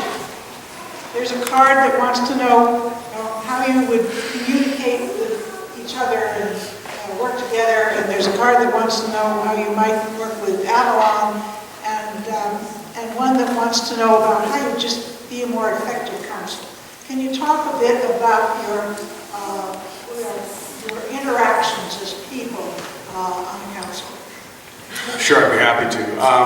So communication is huge. I work for a very large company. Some of you guys might have heard of Starbucks. Our corporate office is in Seattle, and we do a lot of live meetings. I sit in front of my iPad or my iPhone, and I'm connected to people all over the country. So I think we live in a day and age where it's very easy to communicate, but you have to have the infrastructure to be able to do that. You also have to have the willingness and the people to do that. So I've been going to council meetings for probably close to a year now. It's a struggle to see the agenda. It's a struggle to see the minutes. Those things need to be posted well in advance so that the public is aware of what's going on in that forum. So we need to come up with a way to make that happen. We also need to come up with a way to make it so everybody can't be at every council meeting, but we can certainly make it a little bit easier when you are mobile, because people do work, to be able to be connected to that meeting. So as a council member, will I be at every meeting? Absolutely not. Will I be available via Skype or Fuse or a live meeting? I will be, or a conference call, whatever that looks like. As far as communicating with the other boroughs, I'm going to expand that a little bit further, and I believe somebody in the school board piece talked about this. I believe there needs to be a quarterly meeting with Avalon Council, Bellevue Council, and Northgate School Board with a common agenda. Not a Bellevue agenda, an Avalon agenda, a Northgate agenda, but a common community agenda and some common community goals that we're measuring ourselves against as a community, not as Bellevue, Avalon, or Northgate School Board. So the last thing I'll mention is transparency. Everything that happens within the council chamber should be transparent, should be visible to every member of the community. That's about it. As far as, can you hear me? Effective communication, it's up to everyone in the position to reach out to their cohorts to try to be more effective. I find that very important in any group effort. I also believe that transparency will provide effective results, whichever way you want to go with that. So if you want to be open about it, there should be nothing hidden, no hidden agendas. You should know up front what's going to happen and why. That gives you the effective result. If I am able to win my seat on council, I will go in open-minded and have no personal agenda, and just basically listen to everyone and hold nothing against anyone. Take the majority vote and do what's right for the whole, not just go in expecting to do it myself. And I also agree with Grant about the quarterly meeting with the Avalon and also with the school board. That's a great idea. I third or fourth the quarterly meetings. I think that's a great plan. We certainly need to work together. And I also think that communication and compromise are key to the functionality of the council. That doesn't always happen now. And in addition to minutes and agendas being available online ahead of time, I think that the ordinances also need to be available to all citizens rather than having to go in between 9 and 4:30 or 5 in order to look at them in a book. There's two parts of communication. One is talking, one is listening. And I used to work with Stephen Covey, and it's one of the 7 habits: to seek first, to understand, then to be understood. And I actually, when I was president of council, gave everybody that book thinking we could do that together. But the one thing I realized, I was a little Pollyanna, that people need to be open-minded to actually open their minds up to listen to other people. So I hope I can do that and try to get in their shoes, and likewise with the other people of council. I agree that we should communicate with the council people and the other communities. But one thing I think that's been missing a little bit is communicating with the people and the businesses that are affected by the ordinances and that. And I think we have to talk to them first and not afterwards. Thank you. In a past life, I was director of communications for 2 different top 10 Pittsburgh law firms. If you want to know how to communicate, work with under 30 plus attorneys, that teaches you some diplomatic skills. And I try to transfer that to working with Bellevue Council. I do want to disagree with one point that was made earlier by Grant. If I'm on council, I think it's your obligation to be there in person. Look your constituents in the face. Don't phone it in via Skype. Be there in person. If I'm on council, I'll be there in person. I feel with Henry that you should be there as much as you can, and I would be there as much as I can, if not by other means. I also believe that communication is not between just 9 council people for the borough, but the community as well. So making things aware that the community may have an effect on, such as the streetscape, having you aware that those things are available for you to make an impact, I believe is very strongly important for you to have that knowledge when these things are going on. Okay, I have several questions here that were addressed specifically to the mayor, mayor candidate. But since only one of the three is here, it would be against league rules for me to hold a one-person debate. So we did it this way. But I'm going to ask a couple of these questions because I have a feeling that council people probably care what the mayor does too, or hopefully they should. So if your thoughts are short about this, that's okay. You don't have to fill your whole time. But I'm going to pick up a couple of these mayor-type questions. So the first one is, what do you see as the challenges to our police force, and how would you address those challenges, or how would you have the mayor address those challenges?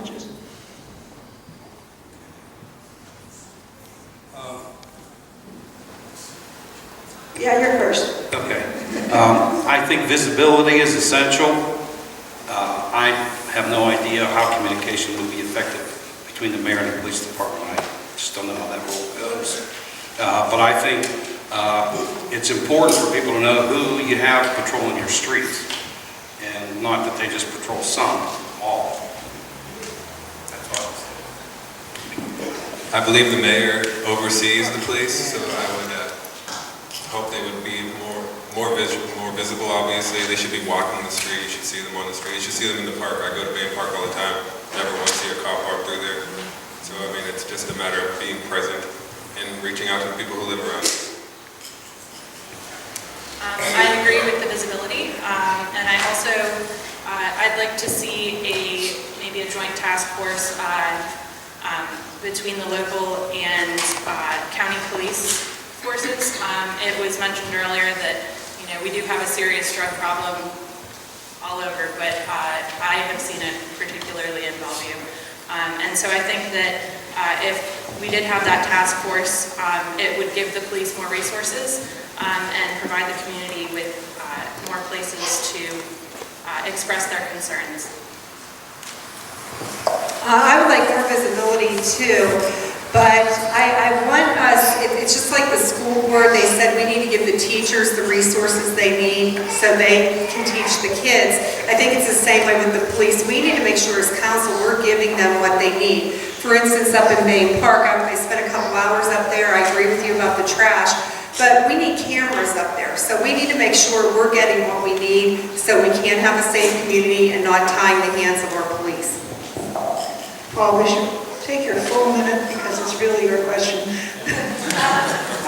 The main thing that with dealing with the police department, I believe, is they have to be well trained, and that's a lot of things on the drug issues. We do have a West Hills task force that we use for the drugs and also for the DUI stops. You have the training that they need to do their job properly, the equipment that they need to do their job properly. I agree. I think that cameras are a good idea. Not in the police cars. They're good, not for just the police officers, but also for the citizens involved. I believe that we should have meetings with the citizens and the police department and the businesses. We've had some of them. The mayor's had a number of them recently. I think we have to continue that. And I also think we should continue talking about merging police departments. We talked about it in the 90s. We finally got the law passed in 2005 to allow us to do it, and my time's up. I'm not going to disagree with you. Police presence is a big thing. I will commend our Bellevue Police because there's a couple properties on Keswick Avenue that are nuisance properties, and when the police get called, that response time is unbelievable. They'll be there in a matter of minutes, a minute or two sometimes, and there'll be one car, there'll be 2 or 3 vehicles, and sometimes the Avalon Police come as well, so kudos to you guys. That's all. Okay. I commend the police department as well, and from what I understand, the research, they do have very good tools to help them in their pursuit of, fighting crime. But I also think it's the part of the citizens because the police cannot be there at all times. There's 8,000 to 9,000 of us, and I forget how many streets there are, and maybe there's 2 or 3 on duty at a time. So I think with help from the community and the police force, we can both combine this as a force to combat the trouble that we do not want. So a couple things. So visibility is a big thing. I grew up in this community. I knew every single officer in Bellevue as a kid growing up, and let me tell you, I was deathly afraid of them. I don't know that the kids these days have that same respect for authority. Is it the fault of the police department? I don't believe so. And again, just to echo what these folks have said, I commend the police department because they are there when you need them. To Mr. Cusick's point, I think exploring ways that we can share resources between Bellevue and Avalon, not necessarily merge the two police forces, but how can we share resources as a community a little better? Okay, I think we made it around there. All right, I'm going to take two more of the mayor questions here, because I think that maybe council has a role in some of these, and just throw these out and do what you will with them. Somebody wants to know, could we create some kind of a gathering or meeting place to socialize to keep loitering down? And somebody else wants to know, is there a role as a school resource officer for police? I think maybe that's a fairly general question, and I think it's discuss what pieces of it you wish. I'm not sure how that question makes much sense, but I guess a gathering place would be the parks that we currently have. Would probably be the place where people would gather, or any other public building. I guess it could be in the Borough Hall. I don't know much about creating a gathering or meeting place either. But as for the school resource officer, I think that we definitely need to assure that we can keep that police presence at our schools. I think it's vital that the students have the ability to go to somebody that they see every day and that they trust with any problems that they may have. And I think that that's one of the things that we could work together on with the joint committee that we have previously mentioned between the Bellevue and Avalon and the school board. I am an advocate for the school resource officer. I voted and was advocating for that, and I will continue to advocate for that. But part of that, I guess, goes with the gathering, and it might be a stretch here, but I think we need to get more of the kids involved in the community and support that, and part of that is our parks, and in the Allegheny Together plan that we actually have, and I don't know if any of you have seen it, there are green spaces where we're trying to do gathering places. So I think the more of those we have, the better it's going to be for kids to be on the streets and they have a safe environment too. So I just think we need to implement the plans we already have. Well, we do have ordinance against loitering for a purpose, and that's when things do get out of hand. Usually they let the young ones go until there are problems, and they have to keep the business district safe. As for the school resource officer, that I initiated back in the around 2000 or something around there. I think it's been a success, but it's only been a success because when we did it, we had Officer Ogilvy who actually sold it to the school board, and now we have two good police officers in there, and it's that relationship that they build with these kids through the DARE program and the police officer that's been so important and so successful. I'm absolutely an advocate, and I do know we have to fund it, and we have to use that officer out of that school sometimes, but that relationship is very important. Back in the day, there was something called BRAT, Bellevue Recreation and Activities for Teens. So back in the 70s, gathering place for kids to give them something to do so they weren't hanging out on Lincoln Avenue all the time. Relatively successful, but you need a place for kids to go. Problem with that is the troublemakers aren't going to be going to BRAT or any activity. They're just hanging out in the parks and doing what they do in the parks. And you see the remnants of what you do the next day when you walk in the park and you're picking up. I'm not going to say, but you know what you're picking up. Resource officer, continue it, great idea. Truant officers on our street all the time because one of our neighbor's daughter doesn't go to school. I think he's been on the street 3 times in the past 2 weeks. resource officer at school, I believe, yes, that should stay. And as for the kids having a gathering place, definitely, as I mentioned before, I think the kids need an outlet. So if there are groups out there that want to have activities at the park, or maybe have a parade down Bellevue with the musicians or whatever they are, I definitely would encourage those groups to come forward at council and suggest, hey, we want to have a little gathering for the kids. And I would hope that we can encourage that. With the skate park, I think that's a big jump for kids to come and have an outlet for that kind of activity. But of course, I believe we need more activities. In fact, there's one right behind us. It's a studio that Professor Amos is providing for kids who are not maybe into sports, but are into music for free studio time. So here's one place right here. So I forgot there was another Bellevue lifer up here. I was going to mention Brad and for the Avalon folks, Acri. I think back in the day, we created a lot more activities for kids. I think we need to look at creating relevant activities to today's kids. The skate park, I think, is a great stride towards relevance to today's generation. How do we get them to respect that and respect the community? That's the challenge that we face. The school resource officer, as everybody else had mentioned, I think is huge. Needs to be supported, cannot go away, because they need to have that respect. So how do we involve the kids in the community, not look at them as a disturbance or somebody we have to pick up after, but how do we involve them and give them a sense of pride in the community and make them involved? I don't have anything much to say about a meeting place. I think that's a completely too big of an issue. But I do have a comment about the school resource officer. I think they should be viewed as an asset and an aid and just not a crutch or a solution for anything that happens, because they have to be psychologists as well. So that's my point of view on that.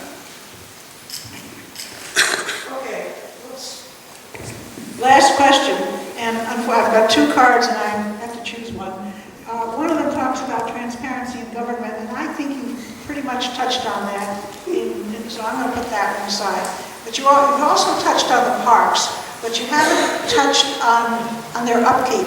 So this is a long question. Somebody wrote a thesis here, but I'm going to read it all. I believe that two of the most important amenities in the borough has to offer are the Bain Park and the Bain Library. Although the library receives state money and RAD tax monies, it relies on the borough for physical upkeep.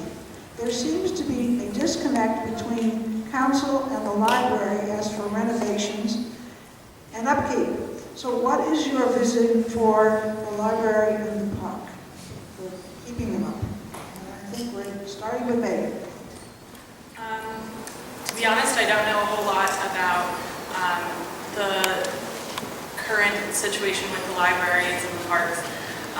However, I think that they're both assets to our community. We certainly need to ensure that we have the funding to keep these assets available to all of the community members and work together to ensure that we can keep those around and keep them beautiful. I'll go back to hope is not a strategy. It's nice to say, let's keep the parks up. But to me, we need to have a plan, put it in place, and then at the committee meeting, if you know what your plan is, then you can allocate money towards it. Instead of being reactive, I think we need to be proactive, have a plan, and set the money aside to invest in that great treasure that we have up there in Bain Park. I certainly agree with the upkeep of the library and the parks.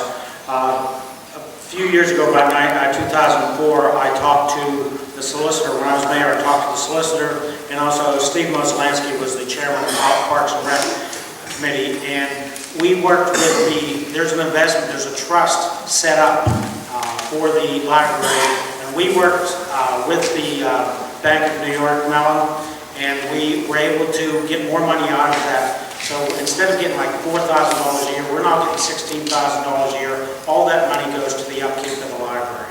I think you'll slowly see that thing improving. Working with council, I'll try to keep that going and also keep the parks up. Thank you. I know there's a parking problem with Bain Park Main Library because patrons of the library can't park because the skateboarders are parking there taking their spots. But you have a skateboard park, and if you're coming via vehicle to use a skateboard park, how are you going to get there? So there's a parking issue that has to be addressed, but at the same time, I don't think you want to sacrifice any of the green space in Main Park for that entity. That's a quandary, has to be studied, has to be looked at. I do think the upkeep of the park, as I said, the morning after, it's filthy. Bellevue Borough Crew gets it probably around 8:30 every morning, cleans the park up. We'll be doing it every day to eternity unless we train our kids to pick up after yourself. But then that comes to parental responsibility. That's not something the borough can do. I wonder if there are enough trash cans or what the issue is. Is the trash cans getting overfilled and it's a Saturday, then departments is not working because it's the weekend, which we understand. So therefore, I think we have to address what exactly the problem is. Parking, well, everyone I think says that this is a walking district, so I say, okay, 6 spots, that's good for the employees. For the rest of us, we can walk and get our books. Kids not throwing their trash in the garbage can, I don't know what we do about that. Even if we enforce cameras there, do we give them tickets for littering? I'm not sure if that's the answer either, but I definitely agree that we need to keep the library and the park together, and hopefully we can make more use of it so people are more aware of it and want to keep it beautiful. So I agree a lot with what the other folks have said. Just a real quick little snippet of the story. My wife and I moved for my job years ago, and one of the things that drew us to the community that we lived in over in Philly was the park. It was the center of the town. It was the community hangout. They had an activity there called Sundays in the Park, and they had ice cream vendors, and they had all kinds of food vendors, and it was great. They had concerts. We do have that stuff up at the park right now, but a lot of people don't come to that. I don't know why, whether it's not marketed well. But to go back to what Kathy said, I think that we really need to get a really good plan into how we can integrate the people of the community into the park. Make it their park. The kids that use the skate park, make it their park. Are they cleaning up after themselves? If not, are they being told about it? The funding is something I wasn't aware of what Mr. Kusick was talking about, but I think that's great. How are we using that funding? How are we improving the library? How are we improving the park? I think one of the ways that we might be able to increase an adult presence at the park, one of the ideas that I had kicked around a long time ago would be an adult physical fitness station at the park. It would encourage people after they've done a run or something to do some dips or some push-ups or whatever, set of rings or parallel bars, just to get them to stop for a minute in the early morning or the evening. Just something for the adults only. I think it's our responsibility to do everything we can to keep the library looking good and taking care of anything that's outdated on it. The park is completely outdated. It needs some new swing sets. There's nowhere for a kid to learn to ride a bike up there down to the skate park. Nothing wrong with the skate park, but take away a slab of concrete, put one back so the kids can learn to ride their bike. Not all kids are going to be skateboarders. Okay. I want to thank all of this audience for being interested enough to come out and hear these candidates. I want to thank you for your questions. I want to thank the organizations that worked hard to put it on. It's been a good evening. And again, council is a time-consuming, unpaid, often stressful, very often thankless task, and I think we should thank and congratulate these candidates for a good way to do it and for being coming.